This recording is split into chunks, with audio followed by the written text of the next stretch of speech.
From Florence, Italy, the city of inspiration for sculptors in ages past and for centuries to come, you're listening to The Sculptor's Funeral. Good day to you all, and welcome to another episode of The Sculptor's Funeral, the podcast for figurative sculptors all around the world. And I am your host, Jason Arkles, a sculptor and art historian living and working in Florence, Italy, where all the great sculptors are dead, and I don't feel so well myself. And today it is round 3 of the Sculptor's Funeral Quiz Show. Welcome to round 3, everyone. So, like I did in the last 2 episodes, I put out the call on the Facebook group page for the podcast for the most avid and fanatical listeners of the podcast to call me up and test their knowledge of the many and varied topics we have covered in the podcast. So, after this third round, the winners from each of these 3 episodes will then face off against each other in a final game. And the champion will get to take home an official Sculptor's Funeral coffee mug. And of course, heaps of glory. Now, win or lose, it's a chance for all of us to refresh our memories about sculptors and sculptures we've all learned about over the last 80 or so episodes. So let's get to our first contestants. Mark Barris, welcome to the Sculptor's Funeral Quiz Show. Thank you. Yeah, so where nice to be here, Jason. Fantastic. Nice to get to talk to you. So tell me where you're calling from. Well, I'm in Phoenix, Arizona. Good morning. That's not morning for you, but it is for me. Yeah, no, my day is winding down here. I was going to say, I've got a hand to make a life cast of today. Oh, really? One of the things I do for the last few years, I've been doing props and sets for a local theater, just volunteering. Oh, okay. And they're trying to find alternative things that they can do to keep making money because they haven't been able to do a show since March. Oh, right, of course. So what they're doing is doing basically live, what amounts to being radio programming, but live video. Oh, like okay. Old style radio shows. Yeah, totally. Oh, that's awesome. That sounds like a lot of fun. I'll tell you, I wish I had found that job when I was in my 20s. It's the most fun work I've ever done is doing props and sets for theater. That's funny. That's actually how I got my start, and then I gravitated over to fine art. Yes, I started in fine art. I went to the Art Institute of Chicago in photography. Right. And ended up drifting from there to sculpture, and then it became functional sculpture. I ended up getting a degree in architecture, stopped doing art, and became a contractor for 40 years. But yeah, it became very routine. You know, basically you design a kitchen. I had a very specific style that I designed to, and it was all the same. Basically everything was the same year after year. Right. Huh. So yeah. Any excuse to do something out of the ordinary. Exactly. So I retired 4 years ago, and then I kind of just by accident drifted back into doing sculpture again 2 years ago. Okay, time to meet our next contestant. Lubov Mazur. Did I get that right? Close enough. Okay. Welcome to the show. Welcome to the Sculptor's Funeral Quiz Show. Oh boy. Yeah, listen, tell me a little bit about yourself. Now, I understand you are a sort of relative newcomer to the podcast. Yeah, I stumbled across it, I guess about 4 months ago, and found it and thought, ooh, this looks like fun. And I started, and then it was extremely addictive. Now, you're a sculptor as well, right? Yeah, but I kind of come at it from a different angle. Tell me about that angle. I had been making ceramic wearables, pins and whistles and things like that. Cool. And then I left that behind for a while when I lost my sales rep. Most of what I was making was for sale. Okay. And then... it's a good strategy, by the way. Yeah. And the Nature Company, which was kind of a countrywide or nationwide natural products store for people who wanted a compass or a backpack or a book about identifying birds. And they wanted a big acorn full of little squirrels made out of chocolate. Of course they did. Yeah. So the chocolate company they wanted to use was also local, and they gave me 20 pounds 20 pounds of chocolate. You know, I did my best to eat it, but you can't eat it all. Then I would take that clay and make a model. And then I would cast that in plaster and tune it up. Mhm. and it was sent off to New York to get vacuum formed molds made. Right, right. Wow, that's So I cool. had to watch for undercuts and things like that. And that went on for a long time, doing all kinds of different chocolate. Oh, so it didn't models. stop at the squirrel. No. That's so Oh cool. no, there were vegetables, there was a panda in 3 colors, there was a series of endangered animals. Did you ever try just directly carving into chocolate Yeah, oh or yeah. modeling with chocolate? No, I've never sculpted in chocolate, but I did one time have a very interesting relationship with the model. She was a book editor, and I was writing my sort of sculpture manual. This is probably back in like 2003. Oh, how did we work it out? Yeah, she was just posing for a class I was teaching, but then she offered to edit my book in exchange for a copy of the sculpture that I had made of her, but she wanted it cast in chocolate. And so I said, okay. And I figured it out and, figured out, not to use silicone, to use polyurethane, a special sort of, Yeah. a very specific type of mold you want to use if you're casting anything edible. And so I gave her this little nude chocolate statuette of herself, and and she took it home. And the next time I saw her, I said, "Hey, how does it look in your house or whatever? Are you eating it or whatever?" She says it was very disturbing. Her 3 children devoured it, and she watched her children rip her body apart piece by piece and eat it. She said Well, she said it was not what she was expecting. they do that anyway. Yeah, yeah. They tear your heart out. And finally, our third contestant, CJ Goldman. Thank you very much for joining me on the Sculptor's Funeral quiz show. So you're calling from You're Montreal. very welcome. I'm calling from Montreal, Canada. Yes. Yeah. And what do you do there? I am actually a teacher. I used to be a prosthetic makeup artist for films for maybe like about 25 years. And wow, that's great. Yeah. You worked for Weta, I think, right? I did work for Weta. Yes, at some point I worked for Weta. Fantastic. Which was did you go to Weta ever? Dude, yeah, I had one of the most amazing weeks of my life last year. Oh my God.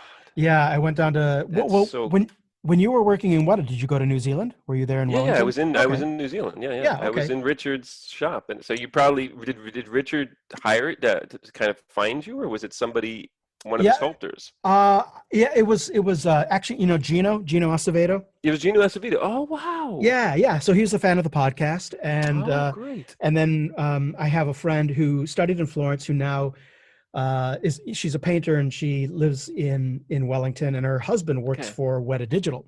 And so they had me come 2 years ago and give a little workshop at her studio. And and I met Gino, and I was able to actually give a little lunchtime art history lecture at Weta. And it was amazing. I didn't get to meet Richard at that point, but then the year after, which was basically last year, I had a bit of a scheduling hole. I had a workshop in Melbourne sort of cancel, and suddenly I found myself about 6 weeks out with like a week with nothing to do and nowhere to go, but in Australia/New Zealand. And so I was like, wow, maybe I'm just going to reach out to Gino. And I'm like, hey, is this totally crazy? Or is there a way that I could just like come and hang out with you guys for a week and, like work in the studio? And I'm not looking for money. I just want to have that experience. And later that day, I'm getting a string of emails from Richard Taylor, and he's like, "Oh, it'd be a delight. It's fantastic." And yeah, it was great. And so I had a fantastic week. He gave me a personal tour around the entire workshop. He's like, "Well, where do you want to spend the week?" I'm like, "Well, in the modeling department." So I did, and I met just a ton of amazing people. And I mean, I was like, well, Florence is okay, but this is amazing, I think everybody that goes to New Zealand, it's probably like you say about Florence, it's probably the same way that everyone that goes to New Zealand is like, I think I'm going to live here at some point in life. It's just way too pleasant of a place not to live for some. Yeah, I had a great time. So were you there during the Lord of the Rings or the Hobbit? Yeah, I was there only for about like I don't know how long I was there for, like less than a year. I worked on the Hobbit movies, I guess, because they sort of shoot them all at the same time. And I was actually a painter. I wasn't when I came there. the head of the department said, "Oh, so what do you want to do?" And I was like, "Well, I sculpt, I paint." And he's like, "Well," and I walked in the paint department. He's like, "You paint?" I'm like, "Yeah." So I said, "Okay, you're going to be here." So okay, great. So I was there. So I was painting because of my background as a prosthetic makeup artist. So a lot of it is painting, and especially painting silicone, silicone skins for photorealistic stuff. So, but at this point, when I joined them there, it was like this small team of like 3 or 4 of us, very incredibly nice people, incredibly great people. But it was like mass production. So, I'd be used to painting, a hand in like a day or something like that. And this time we had like you have to paint 20 Hobbit pairs of feet in today. Right. So after about 9 months of that, I was like, I think I'm going to take a break. And I traveled around New Zealand. And at that point, I'd already been working in this stuff for about more than 20, I don't know, around 20, 25 years. And I had already been thinking of changing careers. So after I left New Zealand, I came back to Montreal and I actually returned to school. And I ended up taking a degree in biology and then a master's degree in teaching. Yeah. And so now I'm a high school teacher.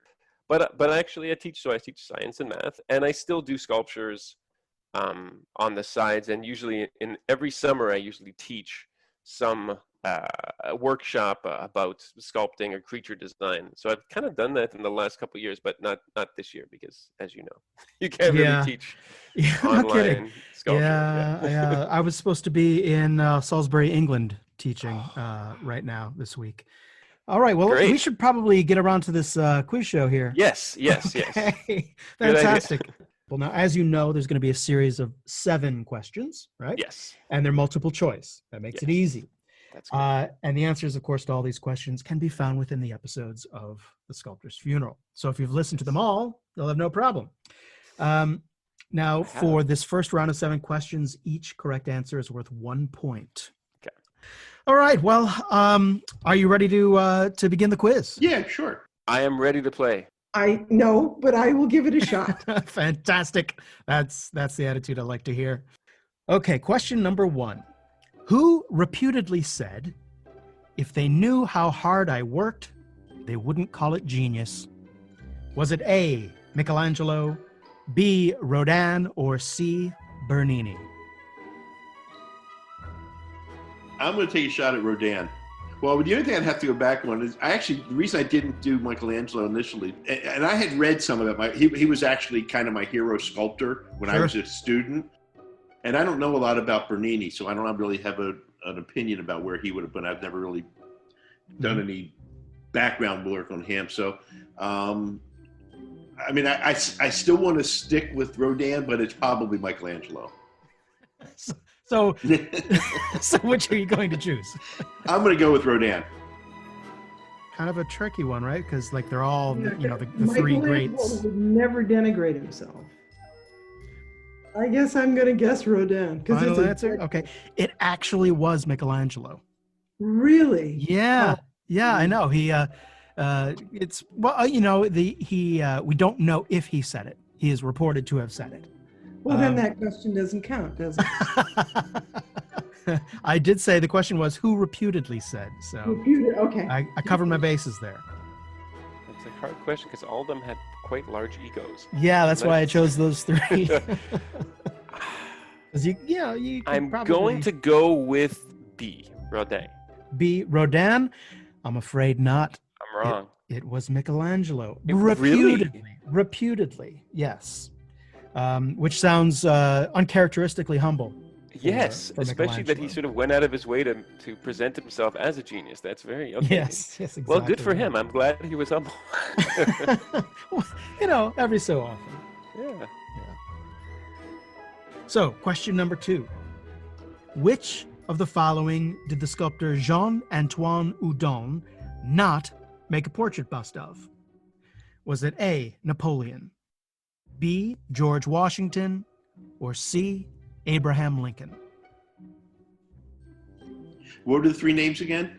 It was George Washington, Abraham Lincoln, and Napoleon. Napoleon. Yeah. I would say Lincoln.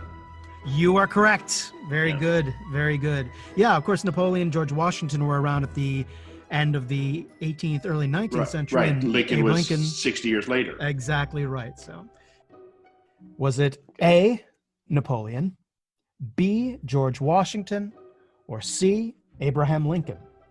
C. C, Abraham Lincoln. That is correct. Mm-hmm. That's correct. That's an easy one. Was it Napoleon, A, B, George Washington, or C, Abraham Lincoln? Lincoln. Yeah, easy one, right? Yeah. Wouldn't Lincoln have been a little kid? Probably not even. I don't know Lincoln's birth date, but Udon died in like the 1820s, I think 1827 or 29. So yeah, Lincoln might have been born by then. Probably was born, but yeah, no, didn't. He wasn't that famous as a small child. So question number 3: who is credited with the invention of the pose known as La Figura Serpentinata? Was it A? Wait, let me give you the choices. Okay. unless you just want to go ahead and shout it out if you know it. No, give me the choices. You'll wait for the choices. Okay. When you get the jambalaya, I'll say yes. Okay. Well, your choices are A, Verrocchio, C, B, Cellini, or C, Desiderio da Settignano. It wasn't John Bologna. It wasn't. No, he certainly made it his own. I mean, you know what they say, mediocre artists copy and great artists steal. He was a great artist who stole this pose. He did not invent it. John Bologna did not invent La Figura Serpentinata. And what were the other names? The choices were A, Andrea del Verrocchio, B, Benvenuto Cellini, or C, Desiderio da Settignano. I'm going to say Cellini. Okay, hold on. I just actually listened to an episode describing this pose, but I thought it was originally like... Okay, so give me the choices again. Let's sure. see. You got A, Andrea del Verrocchio, B, Benvenuto Cellini, or C, Desiderio da Settignano. I'm gonna go with Cellini. There's something to do with the serpent. Yes, the serpentine figure. Right. La Figura Serpentinata. Suppose that sort of allowed sculptors of the Renaissance to evolve away from just the standard classical contrapposto. Right. The Greek style of rigid posing. Into something a little bit more dynamic. Yeah.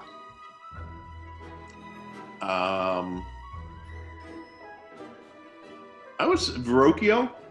Verrocchio is correct. Okay. Yes, exactly right. I had this vague memory of it in your podcast, and I went back and looked at some pictures of that one being that. I think I can even picture the sculpture in my head. Is it the Puto carrying the dolphin? Right, where it kind of twisted around. And... Exactly right. Yeah, that was the first true sort of Figura Serpentinata designed in Florence. Very good. All right, question number 4. Where was Michelangelo's David originally intended to be placed? Was it intended to be placed on A, on a buttress of the Duomo, B, in front of the town hall, or C, on the Ponte Vecchio? I think it was on the buttress of the Duomo. That is correct. Very good. A, on the buttress of the Duomo, B, in front of the town hall, or C, on the Ponte Vecchio? What the Ponte Vecchio? What's the Ponte Vecchio? Ponte Vecchio is the central and oldest bridge in Florence, sort of crossing the narrow point of the city. I'm gonna go the.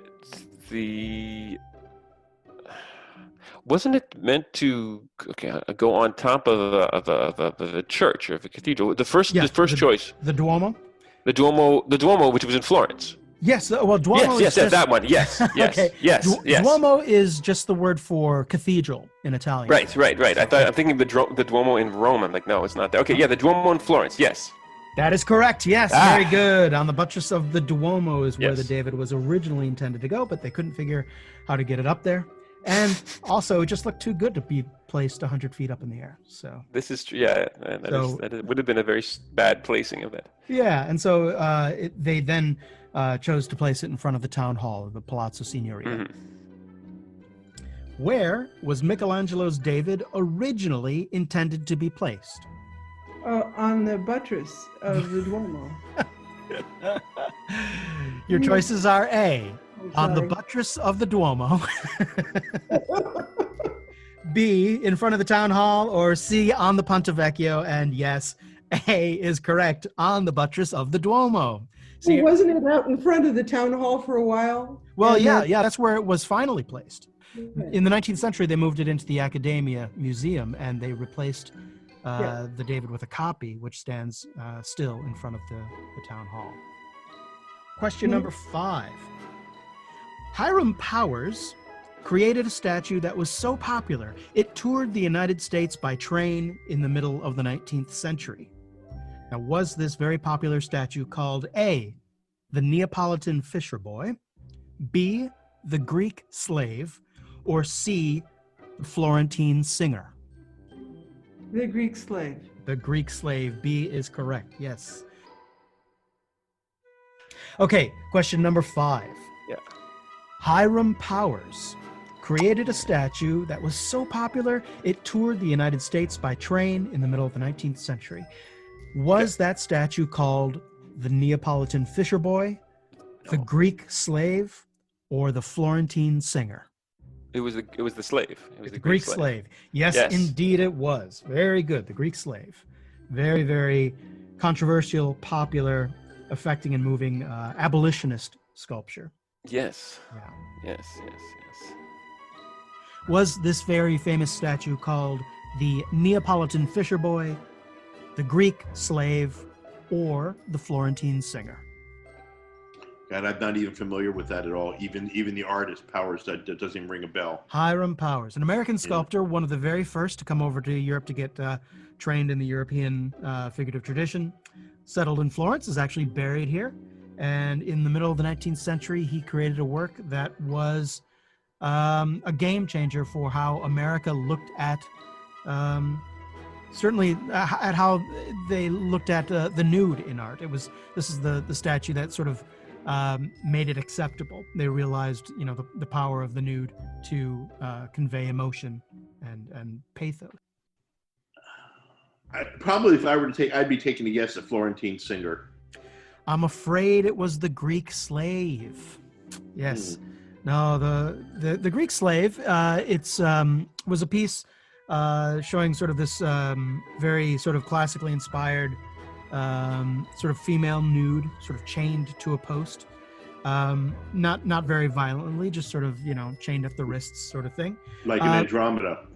Yeah, similar. And the idea was it was actually an abolitionist piece of propaganda. The idea showing a white captive, a Greek slave, as opposed to an African American slave, was more palatable to the American audience. Time period was critical, was an important factor. That being the peak. Exactly. I'm actually looking at a picture of it right now. Oh, are you cheating? No, I did not cheat. I didn't turn my phone on until you told me the answer. No, of course not. Otherwise, you would have guessed the right answer. Exactly. Okay. Question number 6. So, the Statue of Liberty was made not by casting metal, but rather by beating sheets of copper into wooden molds. Now, this technique is known as either A, staccato, B, repoussé, or C, patination. I don't think it's a sketchato. B, what's that one? Repoussé. Repoussé? Yeah, is B. Yeah, it's got to be either B or C, and probably it's probably C by the actual name. Patination? Yeah. Okay, very good. 3, 4, 5. Question number 6. The Statue of Liberty was made not by casting metal, but rather by beating sheets of copper into wooden molds. Now, this technique is known as A, staccato, B, repoussé, or C, patination. Repoussé. Repoussé is correct. Yes. If you know anything about bronze casting, you know patination isn't going to be it, and staccato, of course, is a relief form. So yes, repoussé. Very good. A, staccato. B, repoussé. Or C, patination. I think it's repoussé, no? Repoussé is correct. Very good. That makes sense, because pushing into the wooden mold, I guess it's... Well, you know, I was actually going to ask you. I interviewed a contestant yesterday, and I was like, yes, it's repoussé. It's a French word. I don't know what it means in French. Well, I mean, pousser is to push. Okay. But repousser, I guess, is to re-push. I mean, but it's basically to push. It's. So I'm guessing that it's the idea that you're pushing it into a mold. Like you're right. Instead of putting something on top of something, you're putting into the negative. So it was in the negative mold, right? They would do. Yes, exactly. Yeah. They beat it into the negative. Yeah. Pushing it into the negative, like clay, like you do a clay press, but I guess it's just in copper. I wonder if they do they call press molds repoussé also? Like when you're pressing. Actually, that's a good question. I don't know, but probably. I mean, that's a good question. I mean, there must be, obviously there's a word for doing clay presses, so or like in ceramics. That's a good question. I'll look it up. All right, get back to me. Yeah. Question number 7, CJ. Who sculpted George Washington in the pose of the enthroned Zeus from classical mythology? Was it A, Antonio Canova, B, Horatio Greeno, or C, Daniel Chester French? Well, it wasn't Canova, I don't think. Oh, no, wait a second. He did do Daniel Chester French. I don't think he did George Washington. No, he wouldn't have done. Daniel Chester French wouldn't have done that, I don't think. So the second person was Horatio Greeno. So you got Canova, Horatio Greeno, or Daniel Chester French. Oh God, it seems. God, I want to go with Daniel Chester French just because I like him, but I'm gonna go with Canova, even though it's probably wrong. I'm going with Canova. Okay, you sure? I don't say that to I'm not giving you a hint. Yeah, why not? I'm saying why not? What do I have to lose? Okay, sure. Okay. Your final question, Mark. Who sculpted George Washington in the pose of the enthroned Zeus from classical mythology? Oh, gosh, yeah, it's at the Smithsonian. Yes, exactly. I've seen it many times. But can you tell me who sculpted it? No. Well, go ahead, run the names. I'll see if I can. Right. I'll let you choose. Was it A, Antonio Canova, B, Horatio Greeno, or C, Daniel Chester French? He was French. Who sculpted George Washington in the pose of the enthroned Zeus from classical mythology? Oh. Was it A, Antonio Canova, B, Horatio Greeno, or C, Daniel Chester French? I think it's Greeno. Greeno is correct. Very good. Yes. Okay, so now we're coming into round 2. Let's check out our scores so far. In third place, Mark has 3 points, and tied for first, we find Lubov and CJ both with 5 points. So let's see what happens in the second round. Oh, yeah, the speed round. The speed round. Yeah, yes. Well, you asked, I have to tell you the name of the sculptor. Okay, go for it. Yes, exactly. So basically, I'm Good going to luck. give you 60 seconds to answer as many questions as you can. Mm-hmm. Basically, I'm going to give you the title of a sculpture, and you're going to tell me who made it. Now, there are 10 questions in total. But if you don't know the answer to one, just say skip it or pass, and we'll move on to the next one. And if we get through all 10, we'll go back to the ones you skipped over. Okay. Now, each question is worth half a point, so a possible 5 points available in this round. Okay. Are you ready? I'm ready. Okay, Go for fantastic. The clock will begin as soon as I give you the first sculpture, and that is going to be now. St. George. Oh, that's St. George was, hold on, that's Donatello. Yes, the Burghers of Calais. Skip or pass. Aphrodite of Knidos. Sorry, Aphrodite was the last word? Of Knidos. Oh, skip. The Thinker. Rodin. Yes. Benjamin Franklin. Well, Houdon. Yes. I'm saying Athlete wrestling a python. Oh God, I know that one. This Greek person with a P. Let's skip it. Okay. Doubting Thomas, or Thomas touching the wound of Christ. That's that's the sculpture that they made for the guild, the head of the guild. That's Verrocchio. I don't know. Yes, Verrocchio. Yes. I'll give it to you. Verrocchio, okay. Verrocchio. Napoleon as Mars the Peacemaker.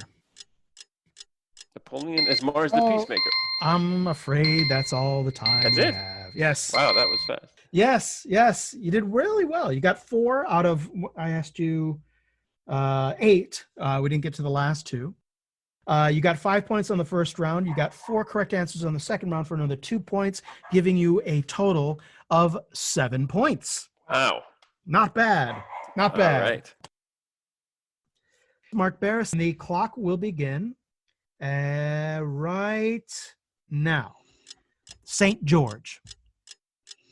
No idea. Skip. Okay. The Burgers of Calais. Oh God, I do know that one. Maybe come back to it. Okay. Skip that one. Aphrodite of Knidos or Knidos. No. Skip. The Thinker. Oh, that's Rodin. Yes. Benjamin Franklin. No idea. Because Okay. there's probably been dozens of them. Athlete wrestling a python.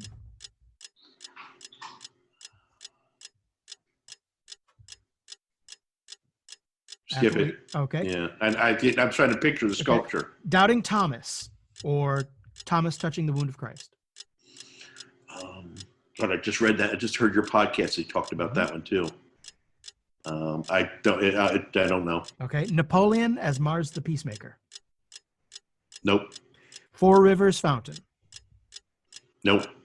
The David. Michelangelo. Oh, I'll give that to you. Okay, great. So, wow. Okay. 1 point there. 1 point there. That's right. For a total of 4 points for the game. So the clock will begin now. St. George. Donatello. Very good. The Burgers of Calais. Rodin. Yes. Aphrodite of Knidos. Praxiteles. Yes, very good. The Thinker. Oh, Rodin. Yes. Benjamin Franklin. Oh, Udon. Yes. Athlete wrestling a python. Jambalaya. No, I'm afraid not. Doubting Thomas, or Thomas touching the wounds of Christ. Oh, pass. Okay. Napoleon as Mars the Peacemaker. That was pass. The Four Rivers Fountain. Bernini. Yes. The David. Michelangelo. Yes. Oh, which one? And that doesn't matter. Oh, and time ran out just now. Perfect. Wow, that's great. Yeah, the David is a trick question. You could have pretty much said any Florentine Renaissance artist and you would have been correct. Yeah. Wow, you've got 1, 2, 3, 4, 5, 6, 7 out of 10. That is fantastic. So that's an extra 3.5 points for a total of 8.5 points. Very good score. All right, so do you want to review the ones that you missed? Sure. Okay, so St. George, of course, that was by Donatello. Here in Florence. Okay. The Burgers of Calais. You know the Burgers of Calais. I know the sculpture because I'd listened to your podcast when I looked up the images. Rodin. Okay. Now, the Aphrodite of Knidos is by Praxiteles, the ancient Greek. So, athlete wrestling a python. This is going to be the stumper, I think, for everybody. It was by Frederick Lord Leighton.